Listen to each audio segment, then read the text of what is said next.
Hello ladies and gentlemen, welcome to the show. Mars in 11th house. కుజుడు మీ యొక్క జాతకంలో 11వ స్థానంలో ఉంటే మీ జీవితాన్ని ఎలా ప్రభావితం చేస్తాడు, మీ వ్యక్తిత్వాన్ని ఎలా ప్రభావితం చేస్తాడు అన్న దాని గురించి ఈ వీడియోలో తెలుసుకుందాం. Okay, so let's begin. కుజుడు అంటే ఎవరు? మనకు తెలుసు. కుజుడు మనలోని శక్తి, మనలోని వీరోచితం, మనలోని ఎనర్జీ, మనలో ఉండే ధైర్య సాహసాలు, మనలో ఉండే కాంపిటేటివ్ స్పిరిట్. కుజుడు మన శత్రువులు. కుజుడు మనలో ఉండే defence mechanism, engineering skills, mechanical skills, ఇవన్నీ కూడా కుజుడు రిప్రజెంట్ చేస్తాడు. మరి 11th హౌస్ అంటే ఏంటి? 11th హౌస్ మన యొక్క ఫ్రెండ్స్, మన యొక్క నెట్వర్క్ సర్కిల్, మన యొక్క ఆదాయం, మన యొక్క జీవితంలో ఉండే కోరికలు, ఆశలు, ఆశయాలు. 11th హౌస్ ఈ టైంలో చాలా ఇంపార్టెంట్. ఎందుకంటే అందరూ కూడా వాళ్ళు వర్క్ చేసేది 11th హౌస్ గురించే. ఎందుకంటే 11th హౌస్ బేసికల్గా కంప్లీట్ మెటీరియలిస్టిక్ హౌస్ అనమాట. 11th హౌస్ దాటిన తర్వాత ఇంకా భౌతికవాదం అన్నది ఉండదు. ఇంకా కంప్లీట్గా 12th హౌస్ అన్నది ఆధ్యాత్మిక ప్రదేశం అనమాట.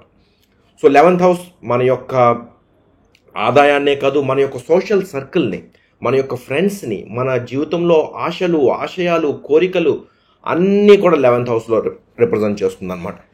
సో ఇటువంటి 11th హౌస్లోకి కుజుడు. కుజుడు మనకు తెలుసు. కుజుడు అంటే బేసికల్గా ఫస్ట్ థింగ్ మనకు అర్థమయ్యేది ఏంటంటే, అర్థం చేసుకోవాల్సింది ఏంటంటే ఎనర్జీ.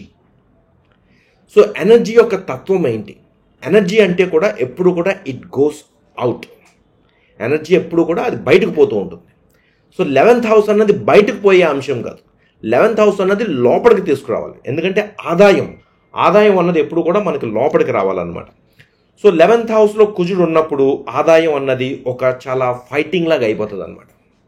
మనకు వచ్చే రాబడి, ఫైనాన్షియల్ ఇన్కమ్ ఏదైతే ఉంటుందో అది ఒక రకమైన యుద్ధ రంగాన్ని తలపిస్తుంది అనమాట. ఎప్పుడైతే కుజుడు 11th హౌస్లో ఉంటాడో we are always fighting for income. మన ఆదాయం కోసం నిరంతరం కూడా మనం యుద్ధం చేయవలసి వస్తుంది అనమాట. నిరంతరం కూడా మనం పోరాడవలసి వస్తుంది అనమాట. అలాగే 11th హౌస్లో కుజుడు ఉన్నప్పుడు శత్రు సమస్య బాగా ఎక్కువ ఉండే అవకాశం ఉంటుంది. ఎందుకంటే శత్రువులకి కారకుడు కుజుడు. అలాగే 11th హౌస్ మన ఫ్రెండ్స్ని కూడా రిప్రజెంట్ చేస్తుంది. సో మన యొక్క స్నేహితులే మన శత్రువులుగా మన చుట్టూరు ఉండే అవకాశం ఉంటుంది అనమాట. 11th హౌస్ అంటే మన కమ్యూనిటీ, మన చుట్టూరు ఉండే మన నెట్వర్క్ సర్కిల్ అనమాట. ఎప్పుడైతే అటువంటి స్థానంలోకి కుజుడు వస్తాడో మన చుట్టూరు ఉన్న వ్యక్తులు మన యొక్క శత్రువులు అయి ఉండొచ్చు, లేకపోతే మనని హాని చేసే విధంగా కూడా ఉండే అవకాశం ఉంటుంది. అలాగే 11th హౌస్లో కుజుడు ఉన్నప్పుడు you can be a group leader. మన చుట్టూరు ఎప్పుడూ కూడా చాలామంది ఎస్పెషల్లీ మెన్ ఉండే అవకాశం ఉంటుంది. అదే స్త్రీల యొక్క జాతకంలో కుజుడు కనుక 11th హౌస్లో ఉన్నట్లయితే వాళ్ళకి ఎక్కువ అందరూ కూడా మేల్ ఫ్రెండ్స్ ఉండే అవకాశం ఉంటుంది అనమాట. సో కుజుడు బేసికల్గా ఫైట్. సో ఎప్పుడైతే కుజుడు 11th హౌస్లో ఉంటాడో ఎక్కువ ఫ్రెండ్స్తో గొడవలు పడడం, లేకపోతే ఫ్రెండ్స్ వీళ్ళని అటాక్ చేయడము, లేకపోతే ఆర్థికపరమైన విషయాల్లో ఎక్కువ కాన్ఫ్లిక్ట్స్ రావడం. ఎందుకంటే 11th హౌస్ నుంచి కుజుడు 6th హౌస్ను కూడా చూస్తాడు. 6th హౌస్ అంటే ఏంటంటే మన యొక్క అప్పులు. 6th హౌస్ మన యొక్క అప్పులు, మన యొక్క ఆర్థికపరమైన ఇబ్బందులు, మన శత్రువులు, ఇవన్నీ రిప్రజెంట్ చేస్తుంది. కాబట్టి 11th హౌస్ నుంచి కుజుడు 6th హౌస్ను కూడా చూసినప్పుడు జీవితంలో ఎక్కువ కాన్ఫ్లిక్ట్స్ ఏర్పడే అవకాశం ఉంటుంది. ఆర్థికపరమైన విషయాల్లో ఎప్పుడూ కూడా ఒక రకమైన సంఘర్షణ ఉండే అవకాశం ఉంటుంది. అప్పుల బాధ కూడా ఉండే అవకాశం ఉంటుంది. లేదా కుజుడు చాలా పాజిటివ్గా ఉన్నాడు అనుకోండి, కుజుడు చాలా పాజిటివ్గా బెనిఫిక్ అయ్యి ఉన్నాడు అనుకోండి, భూమి రూపంలో ఆదాయం ఎక్కువ వచ్చే అవకాశం ఉంటుంది. లేదా ఈ రియల్ ఎస్టేట్ వ్యాపారం ఏదైతే ఉంటుందో ఆ రియల్ ఎస్టేట్ వ్యాపారం వీళ్ళకి బాగా అనుకూలంగా ఉండే అవకాశం ఉంటుంది. భూమి కొనడం, అమ్మడం, లేకపోతే భూమి రిలేటెడ్ యాక్టివిటీస్ ద్వారా వీళ్ళకి ఆదాయం రావడము, ఇవి ఎక్కువ జరిగే అవకాశం ఉంటుందన్నమాట. ఓకే, అలాగే కుజుడు 11th హౌస్ నుంచి 2nd హౌస్ కూడా చూస్తాడు. 2nd హౌస్ ఏంటంటే మనం కూడబెట్టుకున్న ధనం, మన ఆస్తులు, మన వనరులు, ఇవన్నీ కూడా 2nd హౌస్ రిప్రజెంట్ చేస్తుంది అనమాట. సో ఎప్పుడైతే 11th హౌస్ నుంచి కుజుడు 2nd హౌస్ చూస్తాడో వీళ్ళకి ఆస్తుల విషయంలో లావాదేవీల్లో గొడవలు రావడము, కాన్ఫ్లిక్ట్స్ రావడము, లేకపోతే లీగల్ ఇష్యూస్ రావడము, ఇటువంటివన్నీ కూడా జరిగే అవకాశం ఉంటుంది. అలాగే 2nd హౌస్ అన్నది మన స్పీచ్ని రిప్రజెంట్ చేస్తుంది. కాబట్టి వీళ్ళ యొక్క స్పీచ్ ఎప్పుడూ చాలా కఠినంగా, చాలా కొట్టినట్టు ఉండే అవకాశం ఉంటుంది.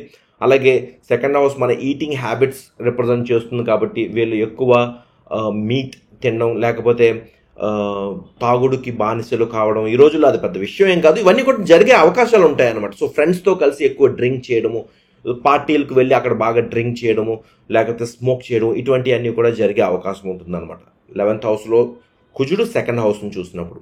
అలాగే 11th హౌస్ నుంచి కుజుడు 5th హౌస్ కూడా చూస్తాడు. ఎప్పుడైతే 5th హౌస్ చూస్తాడో వీళ్ళ రొమాంటిక్ లైఫ్ చాలా యాక్టివ్గా ఉంటుంది. లేదా వీళ్ళ ఫ్రెండ్స్ సర్కిల్లో ఎవరితోనైనా ప్రేమలో పడ్డము, ప్రేమ వివాహం చేసుకోవడము, ఇటువంటివి జరిగే అవకాశం ఉంటుంది.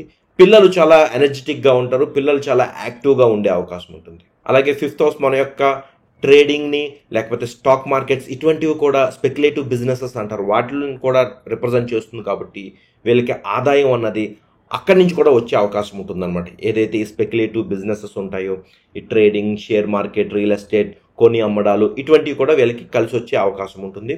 అండ్ 6th హౌస్ని చూసినప్పుడు ఇందాక నేను చెప్పినట్టు శత్రు సమస్య ఉండే అవకాశం ఉంటుంది. లేకపోతే ఎక్కువ అప్పులు, వీళ్ళు ఎప్పుడు అప్పులు చేయకూడదు. అప్పులు చేస్తే 11th హౌస్లో కుజుడు ఉన్నప్పుడు అప్పులు చేస్తే ఒక రకంగా అప్పుల్ని మళ్ళీ తిరిగి ఇవ్వలేకపోతూ ఉంటారు అనమాట. ఆ విధంగా జరిగే అవకాశం ఉంటుంది. లేకపోతే ఆ ఫైనాన్షియల్ డీలింగ్స్లోని చాలా తగువులు జరిగే అవకాశం ఉంటుంది. లీగల్ కాన్ఫ్లిక్ట్స్ వచ్చే అవకాశం ఉంటుంది. సో వీళ్ళు ఎప్పుడు కూడా ఫైనాన్షియల్ డీలింగ్స్ చేసేటప్పుడు చాలా జాగ్రత్తగా ఉండాలి. ఎందుకంటే 11th హౌస్ అన్నది చాలా పవర్ఫుల్ ధనస్థానం అనమాట. 2nd హౌస్ కూడా ధనస్థానం. ఈ రెండిట్లని కూడా కుజుడు ఒక ఫస్ట్ క్లాస్ మెలిఫిక్ ప్రభావితం చేసినప్పుడు ఆర్థికపరమైన విషయాలు ఎక్కువ ఎఫెక్ట్ అయ్యే అవకాశం ఉంటుంది. ఆస్తిపరమైన విషయాలు ఎక్కువ ఎఫెక్ట్ అయ్యే అవకాశం ఉంటుంది. అలాగే 6th హౌస్ను కూడా చూస్తుంది కాబట్టి ఈ యొక్క ఆస్తి తగాదాలు, ఇటువంటివి కూడా ఎక్కువ జరిగే అవకాశం ఉంటుంది అనమాట. Okay, so this is it. కుజుడు 11th హౌస్లో ఉంటే ఈ విధంగా మీ యొక్క జీవితాన్ని ప్రభావితం చేసే అవకాశం ఉంటుంది. అండ్ కుజుడు 11th హౌస్లో ఉన్నప్పుడు ఎక్కడి నుంచైనా గురుడు చూస్తున్నాడు అనుకోండి, అది మళ్ళీ మీకు చాలా పాజిటివ్గా, మీకు అనుకూలంగా మారే అవకాశం ఉంటుంది అనమాట. లేదా ఒకవేళ శని చూస్తున్నాడు అనుకోండి, అప్పుడు మళ్ళీ ఇంకా తీవ్రంగా ఉండే అవకాశం ఉంటుంది. అండ్ 11th హౌస్ మన యొక్క ఎల్డర్ బ్రదర్ అనమాట, మనకన్నా ముందు పుట్టిన వ్యక్తి. సో ఎల్డర్ బ్రదర్ తోటి గొడవలు రావడము, వాళ్ళతోటి తగువులు రావడము, ఆర్థికపరమైన విషయాల్లో వాళ్ళతోటి ఇబ్బందులు కలగడము, ఇటువంటివి కూడా జరిగే అవకాశం ఉంటుంది. లేదా ఎల్డర్ బ్రదర్ తోటి చిన్న చిన్న వైలెన్స్ కూడా జరిగే అవకాశం ఉంటుంది. ఓకే, సో ఇవన్నీ జరిగే అవకాశం ఉంటుంది. ఒకవేళ కుజుడు నీచబడి ఉన్నాడు అనుకోండి, సో కుజుడు ఎప్పుడైతే నీచబడి ఉంటాడో వీళ్ళకి సంపాదన అన్నది ఒక రకమైన వ్యసనం కింద మారిపోతుంది అనమాట. ఎప్పుడు చూసినా సంపాదించాలి, ఏ విధంగానైనా మనం సంపాదించాలి, ఎలాగైనా సంపాదించాలి అని చెప్పేసి ఒక రకమైన ధనం వెనకాల పరిగెట్టే అవకాశం ఉంటుందన్నమాట. ఓకే, ఎందుకంటే కుజుడు అన్నవాడు శక్తి, ఎనర్జీ. సో ఎక్కడైతే కుజుడు ఉంటాడో అక్కడ మన జీవితంలో మన యొక్క ఎనర్జీని ఇన్వెస్ట్ చేస్తాం అనమాట. Okay, so this is it. I hope ఈ వీడియో మీకు నచ్చిందని నేను అనుకుంటున్నాను. మీ జాతకంలో మీ యొక్క కుజుడి యొక్క పొజిషన్ తెలియకపోతే కింద డిస్క్రిప్షన్లో నా యొక్క వెబ్సైట్ ఉంది, మీరు ఆ వెబ్సైట్ని క్లిక్ చేయండి. I will guide you the process. Okay, thank you so much for watching. Keep watching Think Astro. Thank you.